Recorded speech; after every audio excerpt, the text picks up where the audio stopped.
et, C'est et l'enregistrement, d'autre ne vous part, inquiétez oui, pas. avec maladies neurodégénératives, des études de neurogénétique, etc., avec la batterie des techniques de biologie moléculaire moderne. Et puis s'est intéressé à la bioéthique, et il a été, disons, impliqué dans tout un tas de réflexions, d'organismes de réflexion sur la bioéthique au niveau du ministère, au niveau du Parlement, au niveau du comité d'éthique consultatif national, etc. Ce qui fait de lui quelqu'un qui a une vision tout à fait multiple de l'éthique médicale, et en particulier, mais pas seulement, du cancer, et en particulier, mais pas seulement, du problème génomique, édition du génome tout particulièrement. Donc, je lui cède la parole.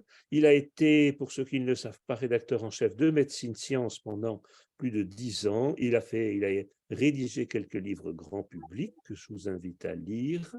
Et je lui cède la parole maintenant que, je pense, tous ceux qui attendaient sont entrés dans la salle de conférence, en quelque sorte, même si elle est virtuelle, ils y sont entrés. Bonjour à tous, merci de nous avoir rejoints.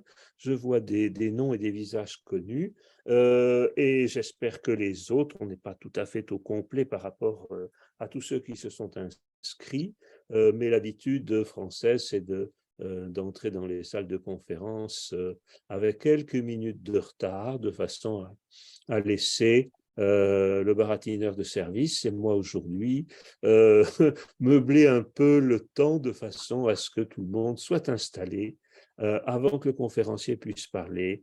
Mon cher collègue, j'ai été ravi de vous connaître et d'échanger ces quelques mots juste avant la présentation, et je vous cède la parole. Bienvenue dans ce webinaire de la Société française du cancer, et Sophie informera tous les participants de l'existence de ces webinaires et en particulier des moyens d'accéder sur notre site à ce webinaire en particulier, mais à tous les autres aussi. La parole est à vous. Merci beaucoup, Jacques. Vous voyez mon écran là, c'est bon? Parfait. Moi, c'est bon. Juste pour remettre la déclaration de lien d'intérêt, parce que c'est le basique de l'intégrité scientifique et médicale de dire d'où l'on parle. Donc, je suis directeur de recherche au CNRS et praticien hospitalier. Donc, au lieu d'être un PUPH, je suis un DRPH. C'est une des particularités que nous sommes très peu en France à avoir. Et je préside le comité d'éthique de l'INSERM. À côté de ça, j'ai quelques activités aussi dans différents comités d'éthique internationaux pour l'UNESCO, l'OMS ou l'OCDE, mais il n'y a aucune de ces participations, en tout cas telle que je peux l'évaluer aujourd'hui, qui pourrait entraîner un conflit d'intérêts avec le séminaire que je vais vous proposer. Alors, on va commencer par essayer de définir rapidement ce qu'on entend par éthique, et tout particulièrement l'éthique de la recherche dont on va parler. En fait, l'éthique, c'est l'articulation des libertés et c'est une philosophie de l'action. Je vous propose trois propositions ici, l'une de Paul Ricoeur parce que c'est le mantra du comité d'éthique de l'INSERM. À l'affirmation par soi de la liberté s'ajoute la volonté que la liberté de l'autre soit, c'est-à-dire une vision inclusive, une vision réciproque de la liberté. Vous savez que la liberté des chercheurs a été obtenue de haute lutte grâce aux grandes révolutions, la Révolution américaine ou la Révolution française. Avant, c'était un privilège de pouvoir enseigner et c'était restreint de faire de la recherche.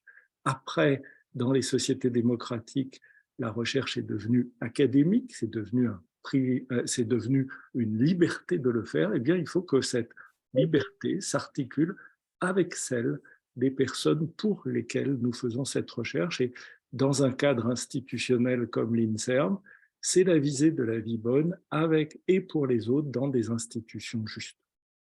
Alors, on pourrait se poser toujours la question, pourquoi est-ce que des médecins, comme nous tous, chers collègues, pourquoi des chercheurs, c'est-à-dire des gens qui sont au service du public, devraient se poser des questions éthiques, alors que notre vocation à être médecin, notre pratique de service public devrait faire qu'on est des gens bien. Alors, il n'y a pas besoin de se poser des questions. Eh bien, Eric Kandel, qui est un prix Nobel pour les neurosciences, il a fait des découvertes majeures sur l'hippocampe et les mécanismes essentiels de la mise en mémoire et de l'apprentissage, disait la capacité des gens à faire le bien, et j'espère que c'est ce que nous faisons tous pour nos patients, rend l'éthique biomédicale souhaitable. On va voir pourquoi. Et puis, on va aussi voir que leur capacité à faire le mal rend l'éthique biomédicale nécessaire. Et puis, pour terminer, je ne peux pas ne pas citer Axel Kahn, dont j'ai été très proche, qui disait que l'éthique, c'est toujours face à une tension, face à un dilemme. Il n'y a pas de question éthique s'il n'y a pas de tension. Si la loi règle les choses, il n'y a plus de question éthique, c'est juste une question juridique. La question l'éthique, c'est quand on se pose la question, et nous devons nous la poser au quotidien, de comment bien faire face à une situation dans laquelle il n'est pas évident de faire bien. Et c'est cette réflexion. Pour reprendre ce que disait Axel, la réflexion éthique consiste à être capable de spécifier en raison à partir de quelles valeurs et quelles valeurs nous privilégions pour que face à un dilemme, nous proposions telle ou telle solution. Alors, au cours de l'histoire, il y a eu beaucoup de réflexions éthiques, et je vais vous en rappeler 3 parce qu'elles sont nécessaires à la manière dont on aborde, à comprendre et à se rappeler pour voir la manière dont on aborde les questions aujourd'hui.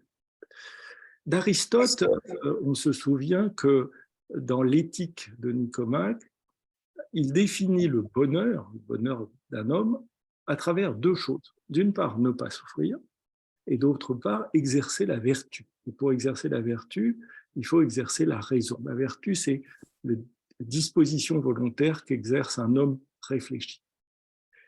Cette raison, elle a pour but la bonne vie. Et la bonne vie, pour Aristote, c'est de savoir quel est l'objectif que l'on vise dans un certain contexte, et étant conscient des difficultés d'arriver à l'objectif, étant conscient du contexte, eh bien, on va mettre en œuvre une sagesse pratique qu'il appelle la phronésis. Il faut être prudent. C'est ce qu'on appellerait aujourd'hui le principe de précaution. On sait que nos actes vont avoir des conséquences et un homme réfléchi va agir en conséquence. Alors, il faut voir que tout ça, ce n'est pas de la philosophie et de l'éthique ancienne.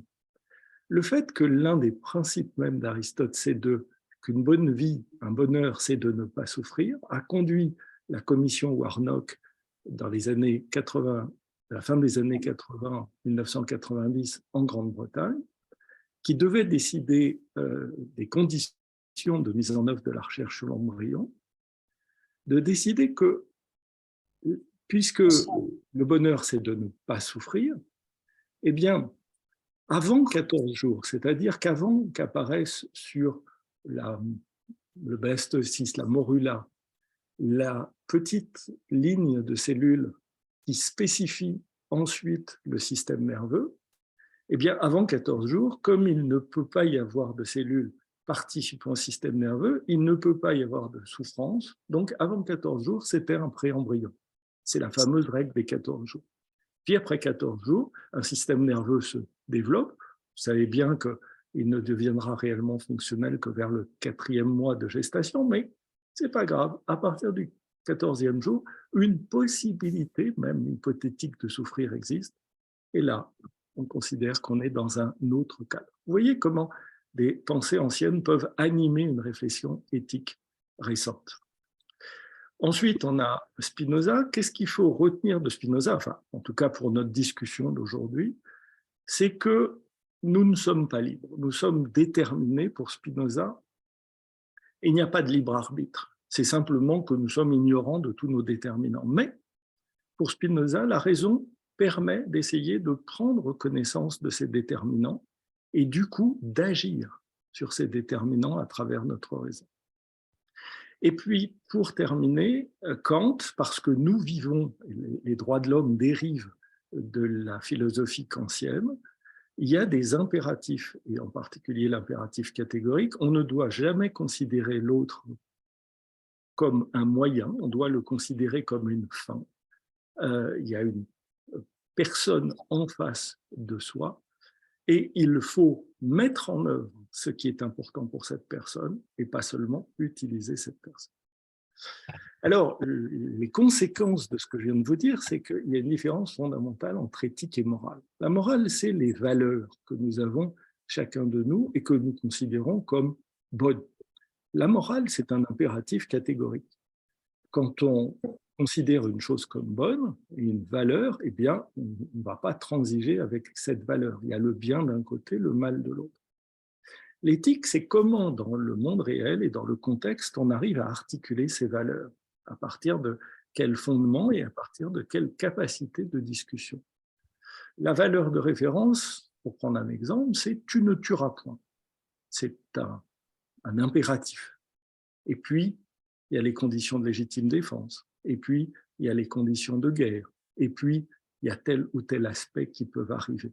Et là, on rentre dans un impératif hypothétique. Puis, enfin, très important, et ce qu'on a vécu avec la crise du Covid nous l'a montré, de faire la différence entre l'éthique de conviction. Je crois à certaines choses, et parce que j'y crois, je les défends. Et puis l'éthique de responsabilité. L'éthique de responsabilité, c'est que ce que nous sommes capables de démontrer, et pour des scientifiques, pour des médecins qui exercent la médecine basée sur les preuves, il est essentiel de mettre en œuvre l'éthique de responsabilité telle que Max Weber l'a définie, et pas l'éthique de conviction. Alors, une fois qu'on a dit ça, il faut prendre les exemples qui vous montrent que, comme le disait Kandel, la capacité à faire le mal rend l'éthique biomédicale nécessaire. On prendra comme exemple notre père tutélaire à tous, Louis Pasteur, qui envoie en septembre 1884 une lettre à son sponsor, l'empereur Pedro II du Brésil, grâce à qui il a pu construire l'Institut Pasteur, pour lui demander de mettre à disposition des condamnés à mort pour expérimenter le vaccin contre la rage ou des traitements contre le choléra. Pedro II refusera, parce que c'est un empereur éclairé, il enverra un peu d'or à Pasteur, mais lui écrira que même le pire des criminels a droit à sa liberté de conscience. Sous-entendu déjà le consentement éclairé sur lequel on revient. Et puis Charles Nicolle dira plus tard, la passion du savant l'avait emporté sur la morale de l'homme, sur l'éthique de l'homme. On passera un instant sur l'eugénisme qui a fait des ravages dans les sociétés européennes ou aux États-Unis au début du XXe siècle, les années 1920, l'eugénisme, c'est des centaines de milliers de malades mentaux qui ont été stérilisés pour interdire à ce qu'on appelait les tarés de se reproduire. Mais on va prendre quelqu'un que j'adore, en tout cas dans l'histoire qu'on peut en connaître, Charles Richet. Charles Richet, c'est un type formidable. C'est celui qui a fondé l'immunologie, il a découvert le choc anaphylactique et les mécanismes. C'était un pacifiste. Pour être pacifiste avant la guerre de 14, il fallait être très solide, parce que tous les Français étaient revanchards. Il était dreyfusard, il a défendu l'innocence du capitaine Dreyfus, il était franc-maçon, bref, un type bien sous tous les rapports et un scientifique incontestable, prix Nobel 1913. Eh bien, cet homme a fondé la Société française d'eugénisme et a été capable d'écrire dans son livre « La sélection humaine », après l'élimination des races inférieures, et vous imaginez quelles sont les races inférieures en 1913, la voie de la sélection humaine sera l'élimination des anormaux. Voilà. On ne va pas parler d'Alexis Carrel, vous connaissez tous son histoire et son rôle pendant la collaboration. Donc, nous avons besoin de développer une réflexion éthique, et les trois grands temps de l'élaboration de cette réflexion éthique, ça a été d'abord, bien évidemment, les procès de Nuremberg des médecins nazis. Alors, il faut voir que ce qu'on appelle le code de Nuremberg, c'est-à-dire les conclusions du procès, c'est en fait les principes qui existaient déjà dans la communauté scientifique et médicale et qu'auraient dû connaître les médecins nazis. Et ils ont été condamnés parce qu'ils n'ont pas respecté les principes qu'ils auraient dû déjà connaître. Et il y a une dizaine de principes, mais on les regroupe sous 3 grands chapitres. Le premier, c'est qu'il faut que les traitements qu'on met en œuvre aient été démontrés comme fiables et ne présentant pas de risque. Donc, c'est l'évaluation bénéfice-risque pour la bienfaisance. C'est le respect du sujet et de la dignité du sujet à travers le fait qu'on demande un consentement libre, volontaire et éclairé. Pour un consentement libre, il faut avoir la capacité de consentir et la capacité de retirer son consentement. Et puis la justice, c'est-à-dire qu'il faut que cette étude soit utile à la société. Je vous rappelle qu'aucune des atrocités commises dans les camps de concentration n'ont permis la moindre avancée scientifique. La deuxième étape de l'élaboration bioéthique, c'est la déclaration d'Helsinki par l'Association médicale mondiale en 1964.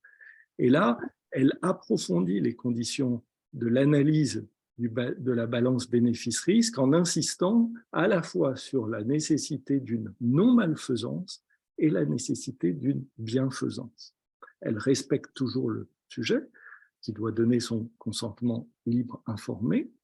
Elle distingue dans la justice pour la société et la justice pour l'individu. Et puis, elle dégage la notion de responsabilité.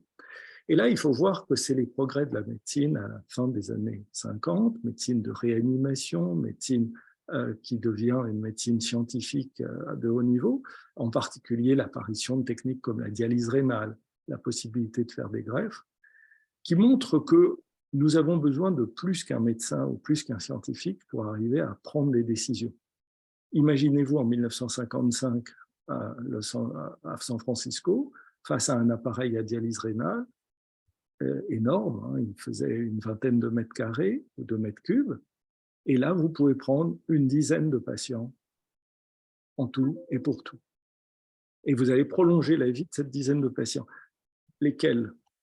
Est-ce que ça va être ceux qui habitent à côté, ceux qui peuvent payer le plus, ceux qui sont plutôt blancs, on est en 1955, ceux qui sont plutôt des hommes que des femmes, plutôt des adultes que des enfants? Bref, le médecin peut prioriser en fonction de l'état du patient, mais il ne peut pas décider à la place de la société des bénéfices de ces nouvelles technologies. Il faut élargir la réflexion et ça sera les comités de protection des personnes et les comités d'éthique qui apparaissent. Et puis, la réflexion se poursuit. Il y aura les rencontres de Belmont aux États-Unis organisées par le Sénat américain qui révéleront des scandales sanitaires absolument terribles, à Tuskegee à partir des années 1930 et après-guerre, alors que la pénicilline existe, on laisse des populations mourir, enfin, développer la syphilis jusqu'au stade Tabès et en mourir. Dans un orphelinat à Willowbrook dans les années 50, on contamine sciemment des enfants avec les virus de l'hépatite pour regarder et étudier l'évolution naturelle de la maladie. Bref, des horreurs qui conduiront à la création des comités d'éthique nationaux cette fois-ci, et le CCNE sera en France créé dès 1983 et un des premiers comités d'éthique au monde. Alors, il faut voir que la bioéthique, c'est donc une histoire qui est finalement récente. Le mot lui-même date de 1970 avec von Ressler-Potter, qui était un médecin et qui l'utilisait pour caractériser une science de la survie. Du coup, on peut considérer qu'aujourd'hui, où nous élargissons les questions de bioéthique à l'intelligence artificielle ou au changement climatique, eh bien finalement, nous sommes dans la lignée de von Ressler-Potter sur réfléchir à la science de la survie. Le premier centre de recherche en bioéthique, c'est le Hastings Center, qui existe toujours, qui se crée au même moment pour essayer d'élaborer un certain nombre de principes et de guides pratiques pour les praticiens, c'est-à-dire pour vous, pour nous. Et puis, en France, on a un certain nombre d'institutions, donc le CCNE à partir de 1983, et c'est pour mémoire un médecin, un grand médecin qui avait déjà participé aussi à la création des CHU, Jean Bernard, qui va en être le premier président pendant une dizaine d'années. La première loi bioéthique, la première vraie loi bioéthique, celle de protection des personnes et des essais cliniques, c'est la loi Hurier-Seruskla, qui date de 1988. Et puis, à partir des années 90, on va avoir les lois bioéthiques proprement dites, que vous connaissez, et qui ont été révisées à intervalles réguliers. La dernière révision datant du mois d'août 2021. On y reviendra tout à l'heure pour les tests génétiques et l'information des familles.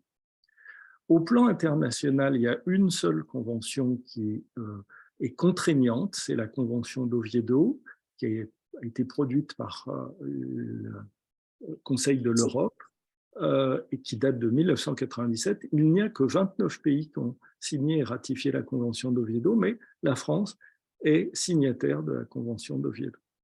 Et puis, on a, dans le domaine de la bioéthique, un certain nombre de déclarations internationales, de déclarations universelles qui ont été produites par l'UNESCO, il y en a 3, et qui sont la base de lois, y compris les lois de bioéthique en France, en particulier la Déclaration universelle sur le génome humain et les droits de l'homme. C'est celle qui, dans son article 1, dit « d'un point de vue métaphorique, le génome humain doit être considéré comme le patrimoine de l'humanité ». Donc vous voyez que nous connaissons tous certains des articles, même parfois sans le savoir. Alors, voilà. Dans le temps qui nous est imparti aujourd'hui, il fallait faire un certain nombre de choix. Je vous indique, je vous rappelle qu'il y a un comité éthique et cancer qu'Axel Kahn a présidé pendant longtemps. Ce comité a déjà publié 42 avis. Je vous invite à consulter le site du comité éthique et cancer qui s'applique directement aux soins, à la prise en charge des patients.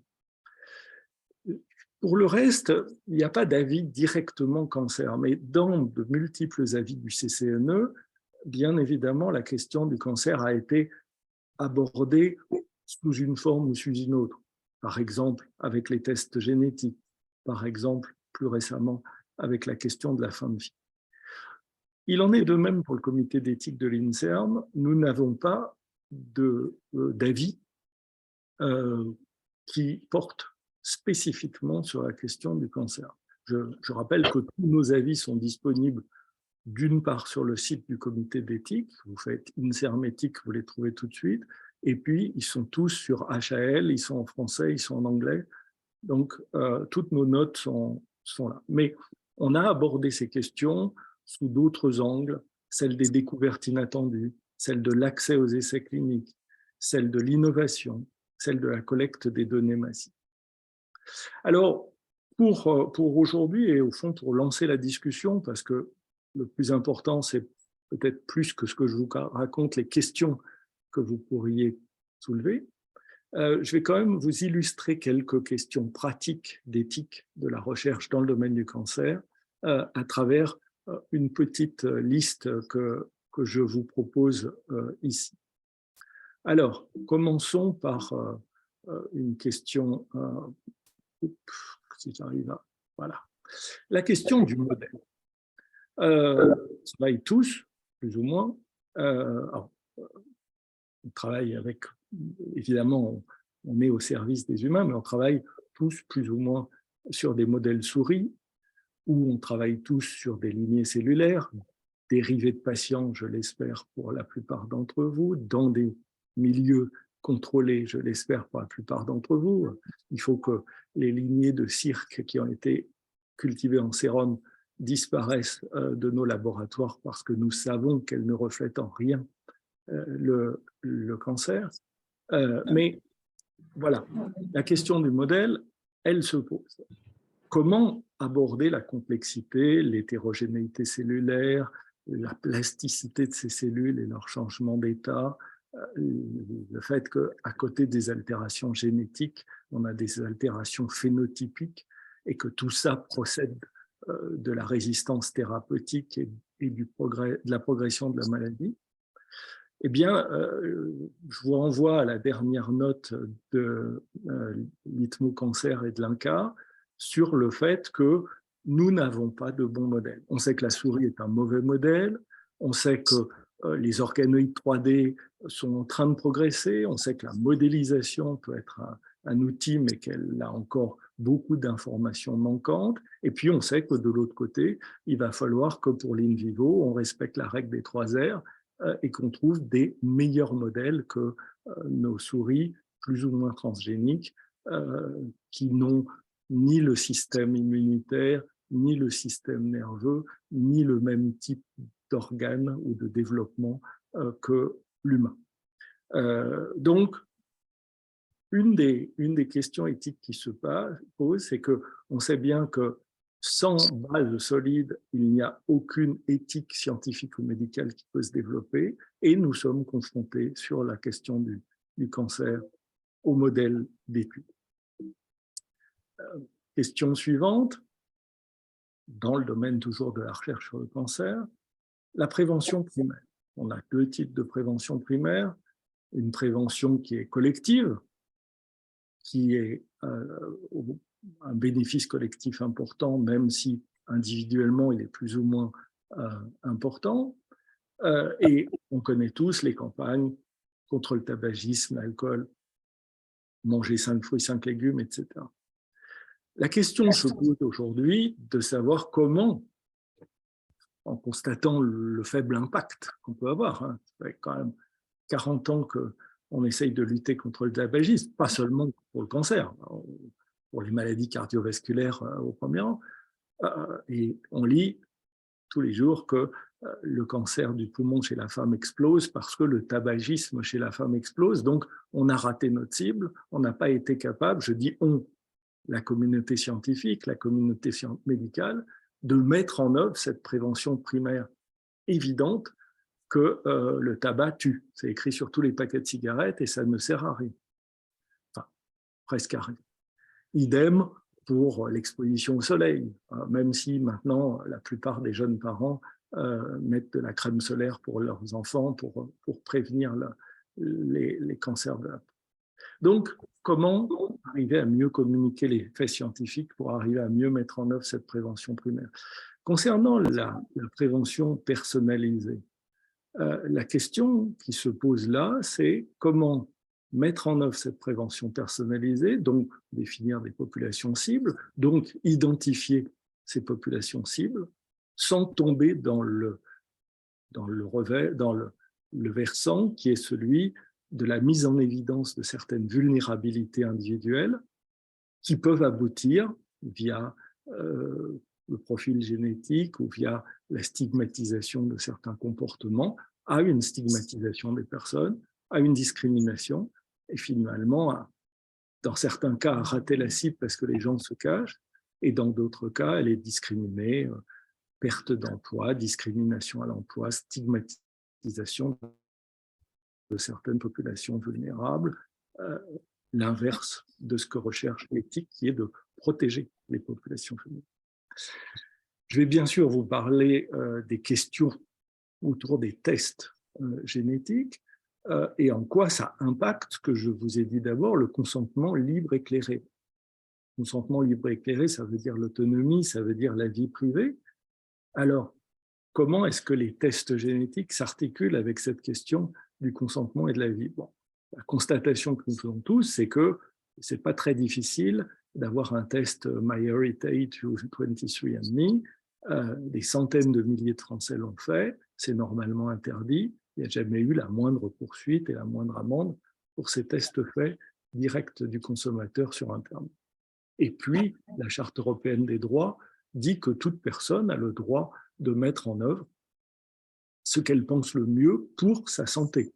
Et le dépistage, ou en tout cas le dépistage de certaines altérations génétiques, peuvent correspondre à ce qu'il y a de mieux pour la santé. Mais à côté de ça, et on vient de le dire, est-ce que certains de ces tests génétiques ne risquent pas de dévoiler des aspects privés en rendant les données génétiques identifiantes. On sait déjà aux États-Unis que grâce à 23andMe ou MyHeritage, des criminels ont été identifiés. Tant mieux, ça résout des cas, ça résout des cas pour la police et la justice. Mais enfin, ça prouve qu'on peut identifier les individus via ces traces génétiques qu'ils laissent sur Internet. Le risque de stigmatisation par rapport à certaines populations qui paraîtraient plus vulnérables que d'autres. Et puis, qu'est-ce que c'est que ces tests hors de l'environnement d'un conseil génétique ad hoc? Et pour prendre quelques éléments, vous savez bien que le test BRCA1, là j'ai pris un test commercial de BRCA1, eh bien, dans certaines populations ciblées, il a un sens. On a la population cible, on sait que la valeur prédictive est de l'ordre de 100%. En population générale, ça n'en a presque plus aucun, puisque avec une valeur prédictive de 91%, le nombre de femmes faux positives, c'est-à-dire le nombre de personnes que vous allez avoir à recruter qui vont être dans une angoisse dans les jours, les semaines pendant le test ou après le test, qui va s'avérer finalement un faux positif, va être incroyablement 20 fois, d'après les chiffres. Il y a la question aussi de savoir qu'est-ce qu'on donne comme information et quelle est la réalité ou non de l'information qui est fournie. Est-ce que c'est une information sur la santé ou sur un mode de vie? Évidemment, si c'est BRCA1, c'est une information directe sur la santé, mais qui peut avoir sur le mode de vie un impact majeur. Vous avez vu Angelina Jolie avec cette chirurgie préventive, certes qui lui permet de survivre, mais qui est extrêmement mutilant. La question fondamentale est évidemment l'âge auquel on fait le test et l'impact que ça peut avoir sur la vie, quel type de trouble est attendu, quelle probabilité du trouble, quelle validité technique, bien évidemment. Pour conclure, hors d'un conseil génétique, on ne peut pas envisager de faire ce genre de test, mais au-delà de cela, les exomes ou les génomes qu'on fait maintenant à tour de bras dans nos centres anti-cancer, et pour de bonnes raisons, apportent de nouvelles questions. Un certain nombre de variants génétiques, les VUS, dont on ne sait pas interpréter exactement la conséquence. C'est le cas, par exemple, vous avez des mutations dans P53 ou BRCA1 ou 2 qui sont clairement corrélées avec le développement d'une tumeur, et puis vous trouvez d'autres variations dans d'autres régions, que la région de liaison à l'ADN, par exemple, pour P53, et vous ne savez pas si ça aura un effet ou pas. Peut-être oui, peut-être non. Comment on informe les personnes sur le fait que ces découvertes qu'on va faire avec le whole exome sont de moins en moins fortuites et non sollicitées, puisqu'on sait qu'il va y avoir des découvertes comme ça. Donc comment on informe les gens, comment on anticipe ça, comment on leur demande comment ils veulent être informés, et puis est-ce qu'il faut tout divulguer? Je ne parle pas seulement de la maladie cancéreuse, je parle aussi du fait qu'on peut découvrir un problème d'une maladie cardiovasculaire, d'une maladie musculaire, d'une autre pathologie que simplement celle qui est liée au cancer. Alors, l'association des cliniciens en médecine génomique américain dit oui, le patient a le droit de tout savoir. En Europe, on est plus restrictif. On considère qu'il faut demander au patient s'il veut savoir, il faut lui demander comment il veut savoir, est-ce que c'est direct, est-ce que ça doit passer par la famille, et il faut l'informer aussi sur le fait que des découvertes chez lui peuvent avoir des conséquences sur son environnement familial, car nous partageons notre génome, et une grande partie de notre génome, avec notre famille. Alors, c'est là où je voulais vous parler de la dernière loi de bioéthique qui inclut une longue série de chapitres sur les mécanismes d'information de la famille quand la découverte du variant génétique peut avoir une implication sur la santé des apparentés, et même si la personne ne souhaite pas cette information. Donc, ça remet en question le droit fondamental de ne pas savoir ou de ne pas informer ses proches. puisqu'il me reste encore un tout petit peu de temps, je vais vous parler des questions éthiques associées aux essais cliniques. Il y a 3 fondamentaux pour les essais cliniques. Alors, c'est particulièrement important dans le domaine du cancer parce qu'on en fait beaucoup. Évidemment, le consentement libre, express et éclairé. Et puis, la question fondamentale de l'inclusion pour les patients, entre guillemets, en échec thérapeutique. Et on connaît tous ces essais qu'on propose aux patients une fois que le traitement avéré s'est avéré inefficace, le traitement de première ligne, deuxième ligne, troisième ligne, entrée dans l'essai clinique. Là, le minimum d'intégrité, le minimum d'éthique qu'on doit aux patients, c'est la certitude raisonnable de l'expérimentateur quant à l'efficacité du traitement, d'un côté, son innocuité de l'autre. On revient à ce que je vous ai dit au tout début, hein, la balance bénéfice-risque, ne pas faire souffrir. Quel est l'équilibre et comment est-ce qu'on traite l'autre? Pas comme un cobaye, mais comme un patient, comme un autre soi-même à qui l'on propose une stratégie qui pourrait s'avérer utile pour elle-même, utile pour les connaissances acquises dans le contexte de l'essai. Mais à côté de ça, quelles seraient les douleurs qui pourraient être infligées? Quel espoir on laisse pour la personne ou quelle information on lui donne dans ce contexte-là? Vous savez que de plus en plus souvent, on recrute des patients sur Internet. Alors, là aussi, il y a une tension éthique qui se révèle. D'un côté, ça permet une meilleure information sur les essais cliniques existants. Ce n'est pas seulement l'essai qui vous est proposé par votre médecin à l'hôpital où vous êtes pris en charge. Vous pouvez avoir accès à une meilleure connaissance de l'ensemble du panel proposé. Mais à côté de ça, il peut y avoir de nombreux biais, des sites plus ou moins référencés, des sites plus ou moins attrayants, des patients qu'on essaye de capturer pour les empêcher d'aller sur d'autres sites.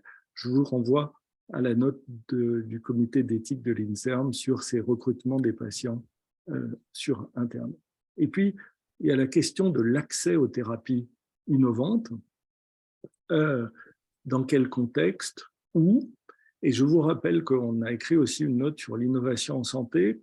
Pourquoi? Parce qu'aujourd'hui, on vit dans les instituts de recherche et aussi dans beaucoup de nos hôpitaux avec un imaginaire qui est orienté sur l'innovation de rupture et qui laisse de côté le fait que l'innovation en santé ne peut pas se faire sans prendre en considération le contexte social, le contexte économique et le contexte environnemental du patient. On n'est pas en train de parler simplement d'un processus biologique, on est en train de parler de la santé d'un individu. Et ça nous a amené à mettre en évidence que toute innovation doit être plurielle. Elle est une innovation pas seulement au niveau de la molécule ou du procédé de soin, mais aussi de la manière de mettre en œuvre cette molécule et ce procédé de soin. Et on s'est rendu compte que les médicaments innovants, vous vous en rendez tous compte chaque jour, bon, d'abord sont à un prix exorbitant, sont souvent très réservés à un tout petit type de patients, et qu'à côté de ça, il y a d'autres innovations qui peuvent s'avérer frugales et qu'on ne met pas ou pas assez en œuvre. Et donc l'éthique, c'est de se réinterroger sur le sens de l'innovation et de mettre en œuvre cette pluralité des innovations. Pour vous donner quelques exemples, il a été maintenant bien démontré que du repositionnement de médicaments pouvait avoir un effet dans les traitements antitumoraux. Il y a beaucoup de médicaments existants qui s'avèrent pouvoir être des adjuvants ou des néoadjuvants aux chimiothérapies existantes. On sait l'important que le rôle de l'activité physique. L'une des plus grandes découvertes et avancées probablement dans la prévention des maladies, pas seulement le cancer, mais l'ensemble des maladies, c'est probablement le Nutri-Score. Je vous rappelle que c'est une découverte INSERM, c'est Serge Herzberg, il y a maintenant une quinzaine d'années, qui a développé à partir de cohortes cette proposition du Nutri-Score. Et puis, la question de la prise en charge la plus précoce possible et aussi de la prise en charge des soins primaires. Un patient qui souffre d'un cancer peut ne pas souffrir que d'un cancer ou dans le cours de la chimiothérapie ou des cancers. Vous savez bien qu'on a à prendre en charge beaucoup d'autres pathologies et beaucoup d'autres soins dont ont besoin nos patients pour pouvoir être bien et supporter les différents autres traitements. Et puis je finirai en mentionnant l'un des programmes prioritaires de l'INSERM, qui s'appelle Laurier, qui est le développement d'une recherche éthique et responsable à l'INSERM. C'est un programme qui est important, pas seulement parce que c'est un programme prioritaire de l'INSERM, mais c'est surtout que c'est un engagement de l'institution à réfléchir en tant qu'institution, c'est-à-dire à essayer de sortir du tout responsabilité individuelle, à sortir du fait de tout placer sur les épaules d'un individu, y compris les questions éthiques. On se rend compte que pour améliorer la robustesse de la science, c'est-à-dire la reproductibilité des résultats, et c'est essentiel dans le domaine du cancer, pour améliorer les résultats de nos recherches, eh bien, il faut que ce soit l'institution qui mette en œuvre un certain nombre de changements, évaluer mieux le travail des équipes, mieux former à la manière de traiter statistiquement, par exemple, les données, mieux former à l'écriture des articles pour transmettre la réalité des faits obtenus et non pas une narration de faits qui auraient pu être obtenus, etc. Et du coup, ce programme, il y a maintenant un site Laurier dans lequel vous pouvez trouver de nombreuses informations sur ce programme, essaye de développer la responsabilité de l'institution et donc l'éthique de chacun d'entre nous à travers cette prise en charge institutionnelle pour essayer d'améliorer les résultats de la recherche à l'INSERM et dans toutes les unités qui en dépendent. Voilà, je vais m'arrêter là pour la présentation. J'espère que je n'ai pas été trop large et trop vague, mais j'ai essayé de vous présenter un peu ce qu'était l'éthique de la recherche et l'éthique biomédicale, et puis quelques éléments concrets pour vous permettre maintenant d'intervenir et de poser vos questions. Merci de m'avoir écouté. Merci infiniment d'avoir posé toutes ces questions, d'avoir bien défini ce qu'est l'éthique par rapport à nos attitudes courantes de soins aux patients, qui ne relèvent pas forcément d'une attitude éthique, mais d'une attitude morale en tout cas. Alors, quelques questions. Moi, j'en aurai après, mais je laisse la parole évidemment à l'auditoire. Une question. Ne pas interroger sur le statut marital, sur les projets parentaux de jeunes patients inférieurs à 35 ans avant chimio et ou radiothérapie, et du coup ne pas parler de préservation de la fertilité, relève-t-il de l'éthique? Alors moi, j'aurais posé la question positivement. En parler relève-t-il de l'éthique? Celui qui l'a posé me pardonnera, parce que je pense... Enfin, allez-y. Non, mais c'est typiquement le type de dilemme qui est apparu au cours des dernières années grâce à l'évolution des traitements et grâce à la capacité. Et très longtemps, on a considéré un individu, non pas dans sa personne, mais comme un cancéreux. Et du coup, on ne voyait plus la personne, on voyait la maladie. En fait, c'est quelque chose qui a été très bien décrit par Michel Foucault, en particulier dans Naissance de la clinique, mais aussi dans son analyse du biopouvoir. C'est le basculement qui se passe au début du 19e siècle, du médecin qui arrivait et qui demandait au patient « qu'avez-vous » au médecin, c'est la sémiologie après l'ANEC, « où avez-vous mal ?» Et du coup, on fait disparaître la personne du patient, on ne voit plus que le corps qu'il faut contrôler, l'organe, le processus morbide. Eh bien, à travers les progrès de la cancérologie, en fait, de permettre aux gens de vivre plus longtemps, de vivre même une vie avec un cancer guéri, eh bien, on voit réapparaître la personne et du coup, on se rend compte que la personne, effectivement, quand c'est un cancer d'un enfant ou d'un jeune, il peut avoir un jour envie d'avoir des enfants à son tour, il peut avoir envie de vivre. Et là, on est à nouveau des médecins et on se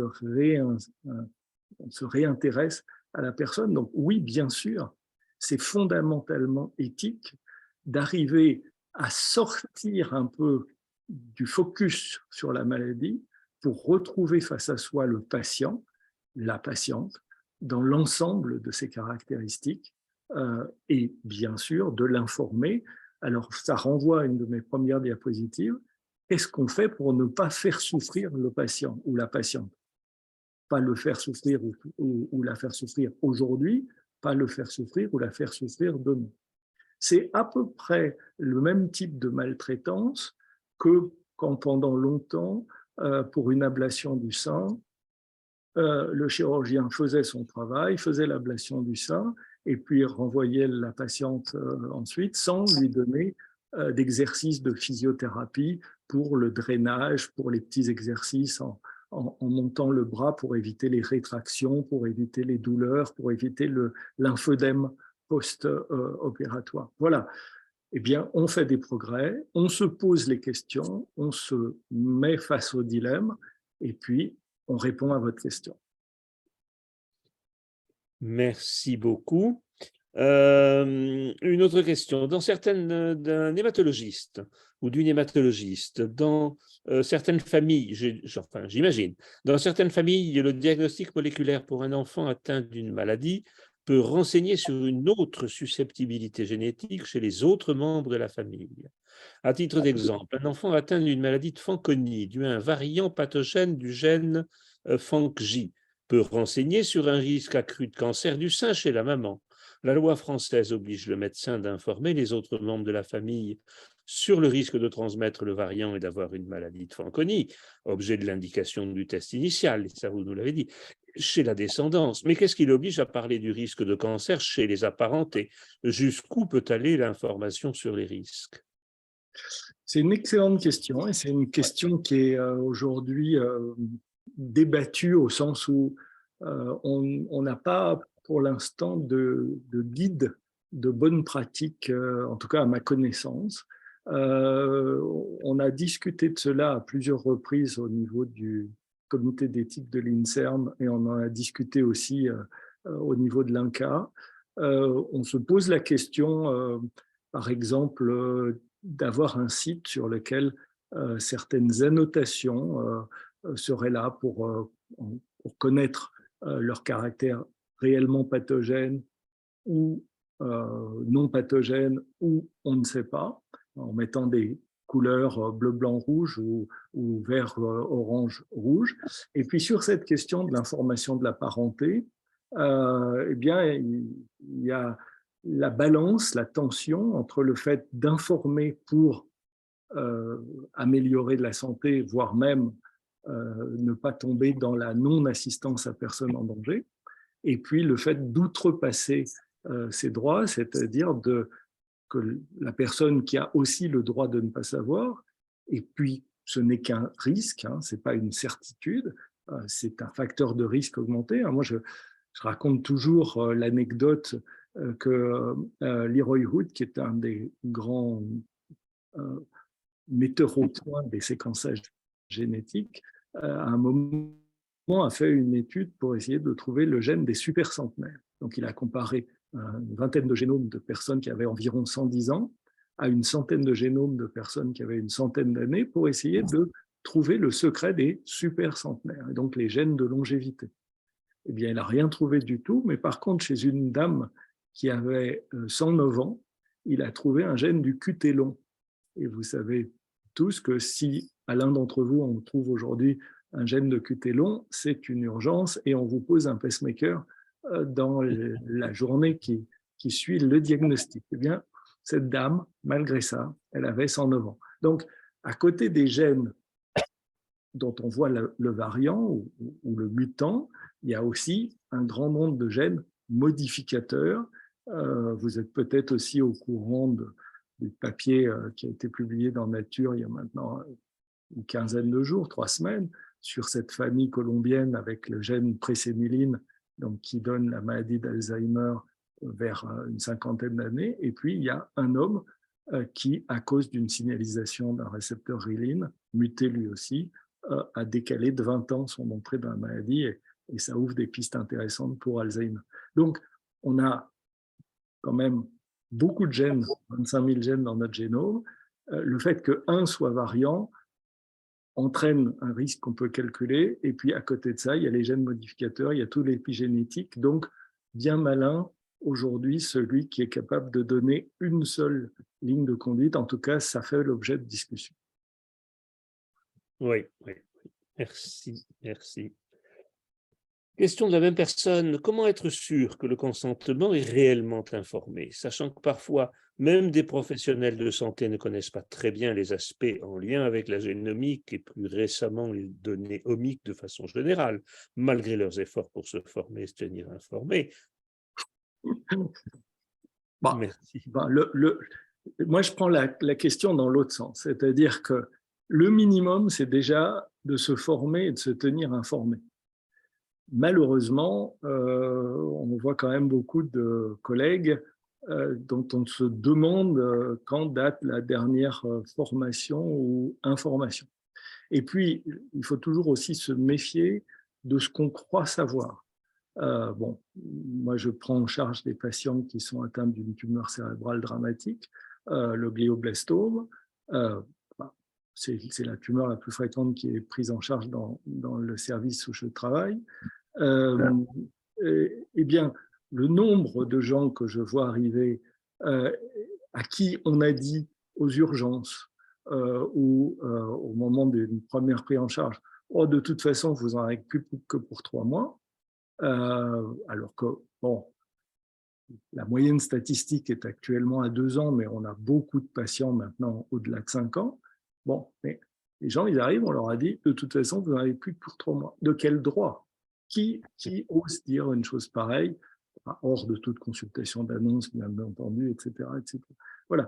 Donc déjà, si on commençait par respecter le basique de l'éthique médicale, le basique de l'attention à l'autre, le basique de faire attention à ne pas faire de mal à son patient, enfin, les principes qui remontent peut-être même au serment d'Hippocrate. Hein, on ne fait même plus de l'éthique, on fait juste de la pratique médicale de base. Donc, si on commençait par le commencement, bon, après, les questions éthiques, je vous l'ai dit, c'est là où il y a des tensions, des dilemmes. Mais commençons par déjà respecter les bases de notre activité médicale et ça sera déjà un bon produit.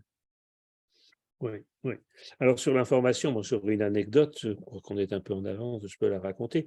J'ai eu affaire par téléphone à un cours de biologie moléculaire à une jeune médecin, une jeune consoeur, ça s'appelait la DOS, je me souviens plus, enfin au ministère, la direction de l'organisation des soins. On avait déposé un projet avec mon groupe d'analyse de l'expression des gènes en relation avec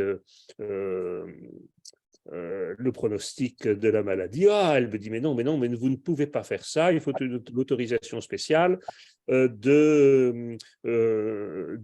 pour les tests d'identification génomique, vous ne pouvez pas, il faut passer par tel et tel.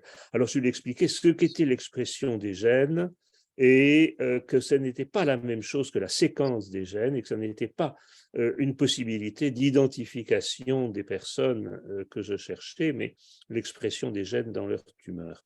Et alors, à la fin de mes explications au téléphone, elle a dit, ah, ben oui, j'ai compris. Et ça, évidemment, pour un enseignant, c'est quand même la meilleure chose qui puisse vous arriver dans la vie. Alors, je passe maintenant à la question suivante. On va entrer dans les questions qui fâchent là.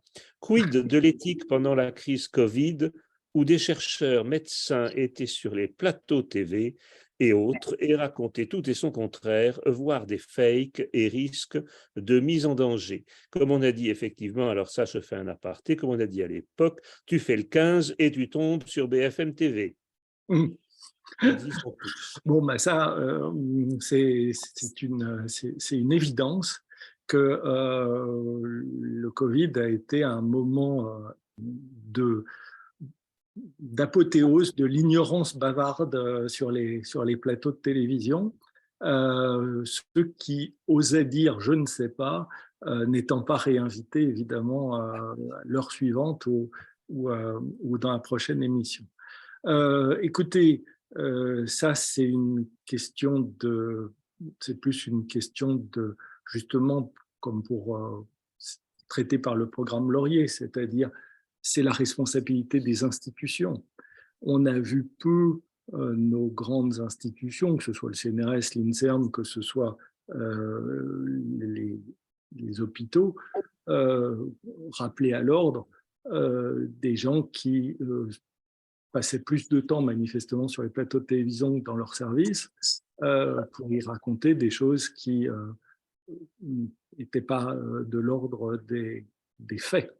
Donc, si chacun avait pris ses responsabilités à ce moment-là, on aurait sûrement évité un certain nombre de problèmes.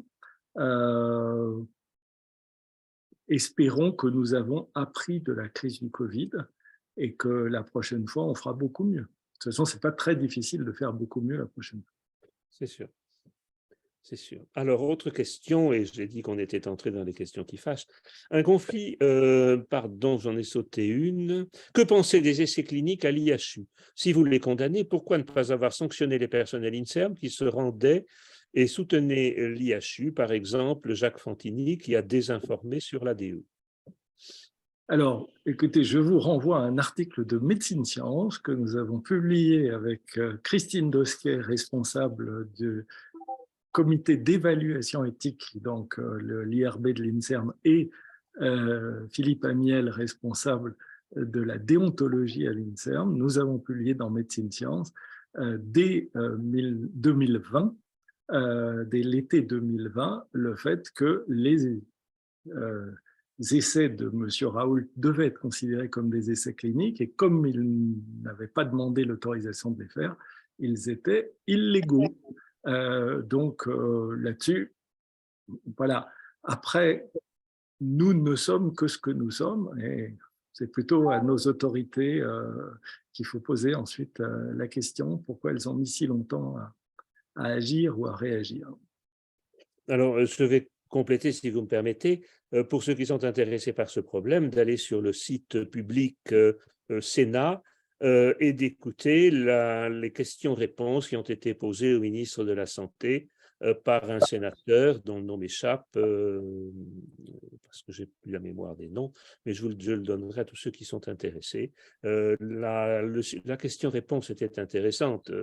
Le professeur Braun était un peu mal à l'aise, bien sûr.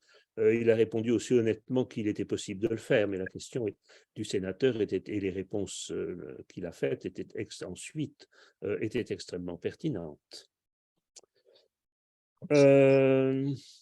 Alors, une question peut-être un peu plus rapide. Est-ce que dans les comités d'éthique, quels qu'ils soient, il y a des patients partenaires? Oui, bien sûr. Voilà. Nous, au comité d'éthique de l'INSERM, on a une représentante des associations de patients. Il y a une structure au sein de l'INSERM qui s'appelle le GRAM, le groupe de recherche et d'études avec les patients. Et il y a plus de 450 associations de patients qui sont représentées. Maintenant, dans tous les bons protocoles d'essais cliniques, il doit y avoir des patients experts relecteurs de l'essai clinique. Et je pense que dans la plupart des protocoles en oncologie, il y a ces patients relecteurs. Et puis, on a aussi ce qui se développe dans certains services, des soirées où on discute à la fois des pratiques de soins, à la fois avec les familles, avec les patients. Et c'est d'ailleurs extrêmement instructif en général. Enfin, pour revenir au comité d'éthique, la réponse est clairement oui. Et pour le comité d'éthique de l'INSERM, la réponse est clairement oui. Oui. Je pense que tous ceux qui ont participé à des essais cliniques, investigateurs, ont eu effectivement à avoir des contacts avec les comités de protection des personnes ou comités maintenant, et également présence de patients partenaires dans ces comités. Un conflit éthique, on approche de 7 heures, mais il y a des questions extrêmement intéressantes qui ont été posées. Un conflit, et qui sont encore à poser, un conflit éthique concernant des tribunes a eu lieu récemment. D'une part, une tribune s'inquiétant de la volonté de mettre sur le marché ou d'utiliser des médicaments n'ayant pas suivi une évaluation EBM rigoureuse, de l'autre des médecins indiquant que dans certains cancers rares, il est difficile d'avoir des cohortes suffisantes pour démontrer rigoureusement une efficacité. Il souhaitait pouvoir permettre aux patients qui le souhaitent de tenter quelque chose. Et quel est votre avis? Alors là, on est face à une tension éthique qui est claire et qui aussi oppose deux formes d'éthique. Une éthique, je dirais, européenne, dans laquelle on essaye de partir de principes généraux, valables pour tous, et dans une perspective évolutive dans le temps. Face à une vision anglo-saxonne, dans lequel, à partir du moment où vous informez la personne et que la personne décide de faire quelque chose, il doit y avoir un primat donné à l'autonomie de la personne et au choix individuel de la personne. Donc c'est d'un côté l'autonomie de la personne, ça c'est le droit anglo-saxon, et de l'autre côté, l'autorité, on va dire, de l'État ou l'autorité de la chose publique. Ça c'est plutôt la version européenne. Et donc, vous avez cette tension. Les Américains ne sont pas moins éthiques que nous, mais inversement, on n'est pas moins éthique qu'eux. On a une perspective qui est différente.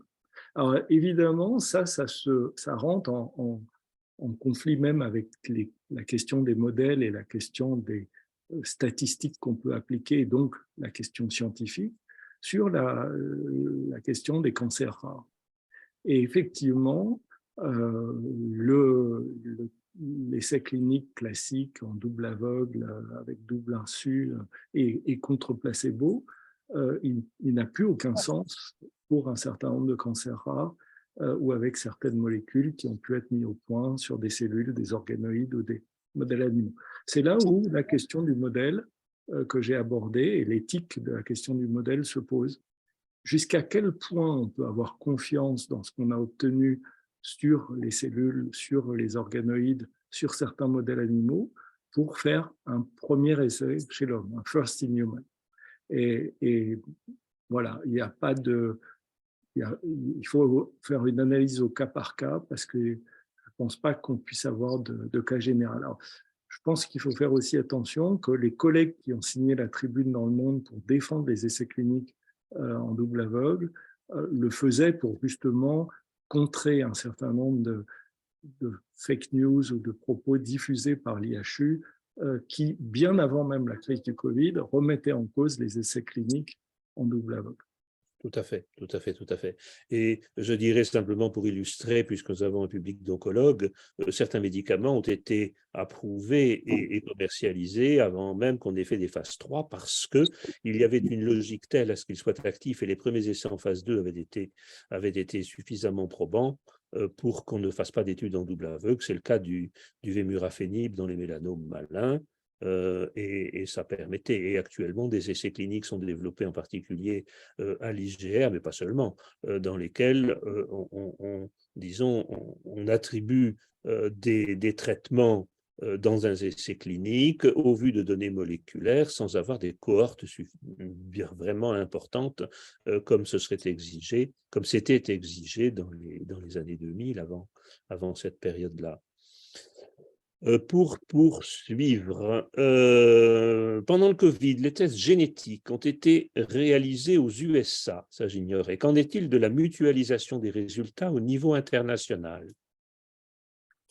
Alors ça, c'est un autre domaine qui s'ouvre et je vous renvoie à ce qu'on a pu commencer à écrire sur la collecte de données massives. C'est comment est-ce qu'on échange des informations au niveau international. Alors, avec la crise du Covid, ça a très très mal marché, même au niveau européen, même entre quelques États européens, le transfert de matériel ou le transfert de données a été difficile. Du coup, les études ont été difficiles à faire. Bon, vous savez qu'au-delà de notre Health Data Hub à nous, donc le concentrateur de données cliniques, il y a un projet européen de Health Data Hub dont le Health Data Hub français est responsable, qui est en train d'être développé. Ce n'est pas sans poser d'autres questions éthiques À chaque fois qu'on développe une nouvelle technologie, il y a de nouvelles questions éthiques. Alors, classiquement, on a parlé du fait d'avoir confié le hub à Microsoft, donc de transfert des données aux États-Unis. C'est toujours le cas. Hein.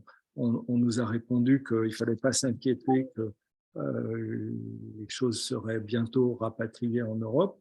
Jusqu'en 2025, en tout cas, le contrat avec Microsoft continue et les données sont toujours transférées aux États-Unis. À côté de ça, il y a d'autres questions sur les entrepôts de données massives et sur le fait de savoir si vraiment les conditions dans lesquelles on demande le consentement des personnes sont respectées, si vraiment les conditions dans lesquelles les données sont utilisées sont respectées. Donc, je vous renvoie à cette note parce que ça nous prendrait un peu trop de temps, mais il y a de nombreuses questions éthiques qui se posent sur cette question des données et sur le fait de partager ou non les données et dans quelles conditions on peut les partager tout en préservant la vie privée et les droits des patients. Alors, il nous reste encore 2 questions, si vous avez la patience encore de rester avec nous, mon cher confrère. La première des 2 dernières, même si l'on guérit de plus en plus de cancers, la nouvelle éthique de la fin de vie qui arrive ne risque-t-elle pas de bouleverser la pratique quotidienne des cancérologues et des praticiens des soins palliatifs? Alors, j'ajouterai que j'ai écrit sur le sujet dans le bulletin du cancer, de façon assez véhémente, que la Société française du cancer soutient toutes les initiatives de la Société française des soins palliatifs en ce qui concerne la modification de la loi qui se profile et avec laquelle la majorité des soignants n'est pas d'accord. Alors, voilà, j'ai fait ma petite parenthèse pour dire ce que je pensais de la chose, et maintenant je laisse la parole à notre invité. Quand même. Non, mais c'est des questions qui ne font pas l'objet de recherche à l'INSERM. Donc, je ne pense pas avoir la légitimité de répondre sur une telle question. Je renvoie simplement à l'avis du CCNE, qui est un avis qui est riche, il faut lire en intégralité, qui est balancé, qui tient compte de la nécessité de développer les soins palliatifs et d'arrêter d'être hypocrite sur le fait de toujours en parler, mais de rarement le faire. Et on revient à la question de la formation absolument nécessaire. On prend en charge un patient, et ben, il faut le prendre en charge jusqu'au bout, et pas juste s'en laver les mains quand les médicaments ne sont plus efficaces.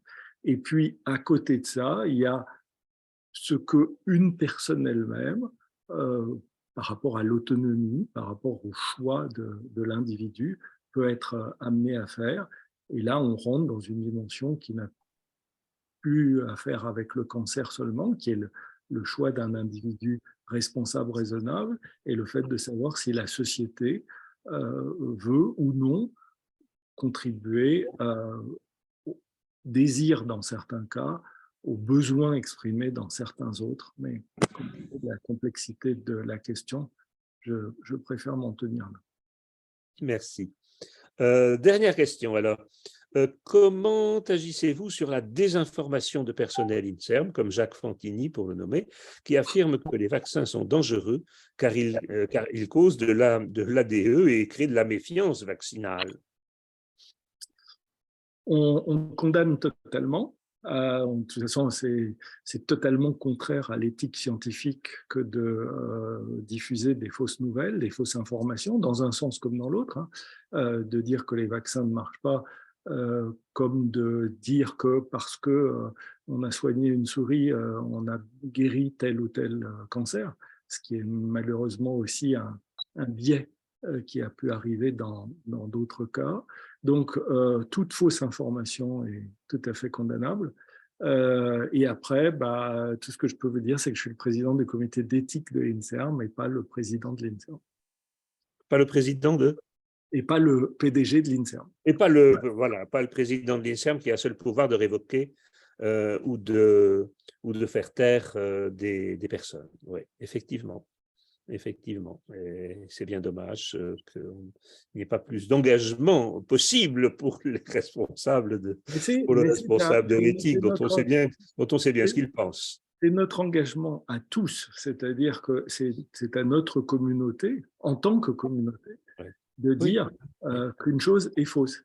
Et souvent, malheureusement, on laisse des individus s'exprimer avec des faux titres, s'exprimer parce qu'on a vu sur des plateaux de télévision, par exemple, des gens venir pendant le Covid en se prétendant membres de l'INSERM alors qu'ils n'en étaient plus membres depuis belle lurette ou qu'ils étaient à la retraite depuis bien longtemps. Voilà. Donc, c'est à notre communauté aussi de se mobiliser et de dire que ce qui est faux et que non, la Terre n'est plus plate, elle est bien ronde. Et que la vaccination est particulièrement utile. Et pas seulement contre le Covid, mais contre beaucoup, beaucoup de maladies. Oui. Une des catastrophes éthiques liées à des questions éthiques que nous voyons et qui est la suite du Covid, c'est l'initiative COVAX qui devait apporter les vaccins en Afrique a largement échoué. Donc, les Africains n'ont pas reçu les vaccins pour des tas de raisons, manque de vaccins, manque d'infrastructures. Et le résultat, c'est une défiance vis-à-vis des vaccins en général, pas seulement vis-à-vis du Covid. Et la conséquence, c'est la résurgence de cas de polio, l'augmentation et la diminution du taux moyen de vaccination, toute vaccination confondue. Donc, on a des conséquences catastrophiques à plus long terme de cet égoïsme qu'on a eu en ne fournissant pas les vaccins Covid. Oui, et c'est la propagande finalement qu'ont fait ces personnes des pays nantis qui déstabilisent les pays qui ne le sont pas. Et c'est certainement la chose la plus grave qu'on ait vue effectivement au cours de ces dernières années. Voilà, je vous remercie énormément. Merci à tous les intervenants. Je pense que j'ai posé toutes les questions et je prie ceux au cas où je n'aurais pas vu une question de m'en excuser. En tout cas, je suis persuadé qu'on pourrait continuer cette discussion, poser des questions, et je suis certain, par l'intermédiaire de la Société française du cancer, vous aurez à disposition ce webinaire et que je pense en tout cas, mais il va sûrement confirmer, que le professeur Schneewes va nous permettre de lui écrire éventuellement pour lui poser des questions. C'est-à-dire pour tous les domaines de cancer, il y a le comité éthique et cancer qui fonctionne, qui est indépendant, qui est totalement libre de ses choix et de ses opinions, et qui est également un organisme qui peut être contacté pour obtenir des réponses. Il est 19h13, nous avons tenu notre engagement.